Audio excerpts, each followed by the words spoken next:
Jim, thanks very much for agreeing to talk to us about how you became a Christian and the difference being a Christian makes day by day. But just before we get to that, could you tell us, were you always a religious type of bloke? No, not at all. I mean, my background was I was born locally here, Northall, Newland Avenue. Parents weren't Christians, so the only time I ever saw the inside of a church was the usual weddings, funerals, etc. Um, After I left school, I drifted from one thing to another. I did lots of sort of unusual jobs, you might say. I was a lighthouse keeper, a nightclub bouncer, and then really from that I drifted into petty criminality, you might say. I dealt in drugs, and I got heavily involved in drugs myself, and I was a heavy drinker as well. Mm. I could never establish any kind of permanent relationship. Um, Basically, my life was just one round of trying to put off the boredom. Right, okay, so not quite the religious moral chap. Absolutely not at all, no. Okay, so during this time you were beginning to think about investigating Christianity, but was there any point in particular when you decided to discover more about the person of Jesus Christ? Strangely enough, it was on a pub crawl. It was between Christmas and New Year, and I was in Beverley, and a friend of mine, his wife, sister, was with us, and she's a very attractive young lady, and I decided to chat her up.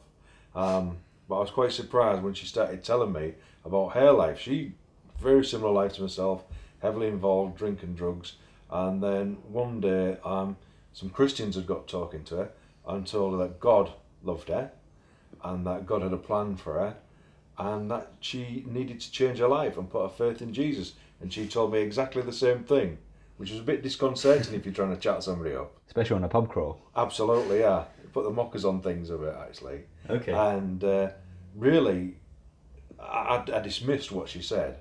I'd always dismissed sort of any kind of religious thing. But over the next few months, what she'd said to me really began to sink home.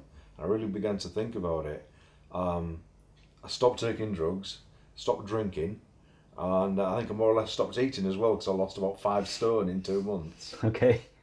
So you're beginning to think about Christianity at this point, but was there any point where you sort of practically found out a lot more about the person of Jesus?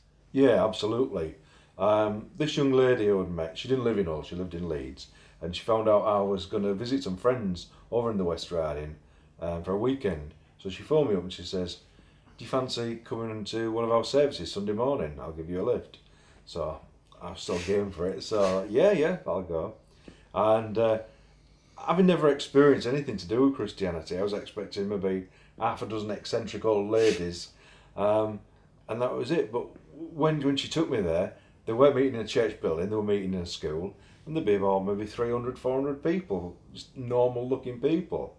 I thought, this is a bit different. And the service started, and they were singing away like Billy O, and I thought, well, this isn't what my idea of Christianity. And I started singing along as well. It seemed really good fun. Um, but then the service changed, and basically things got a bit more serious. We started hearing about sin and judgment, death, hell, all this sort of thing. I thought, nah, don't like this. And I was ready to get up, leave my seat, walk discreetly out. But as I was doing that, God spoke to me. Not an audible voice or anything like that, but deep somewhere in the Mm. recesses of my soul, heart, whatever you want to call it, I felt God say to me, "Jim, I want you to stay here. I love you. I've got a plan for you. I want you for my own." And I don't know what my face must have said, but one of the guys who was leading the service come over to me and he says, "Am I right in thinking that you've encountered Jesus?" I says, "Yeah, I think I have. What do I do?" And basically, he just says, "Look, pray with me."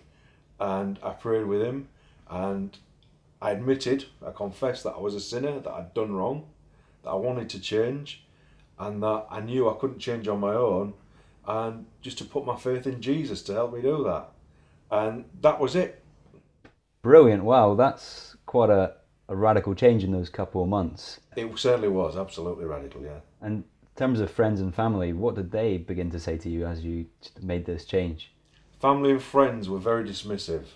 Um, Thought I'd had a brainstorm, and as the months wore on, basically, vast majority of my friends deserted me. Wow. But you've kept going today to be a Christian? Absolutely, yeah. Because although I had that first encounter with Jesus in Leeds, the very kind people in the Leeds church put me in touch with a church in Hull, and who were extremely nice people, made me feel at home, looked after me, taught me. It was great, and I haven't looked back since. Wow. So just one last question then. What is the difference that you find today, day by day, of trusting and believing in Jesus Christ? Well, first of all, there's the actual physical, tangible changes. I mean, I changed from a life of petty criminality to one where I entered mainstream of society, if you like, got a job. I met a beautiful lady who married me, amazingly. I've got two beautiful children. Um, but that's just the physical things. The main thing is, whereas before I'd just been wondering about life with no idea and just staving off the pain and the boredom, I now know where I come from, that I was foreknown by God, that He always had a plan for me. He knew me before I was born. I know where I'm at now, that and how I should be living. And I know where I'm going. Heaven. To be with God for a life without pain, without misery, without sin forever.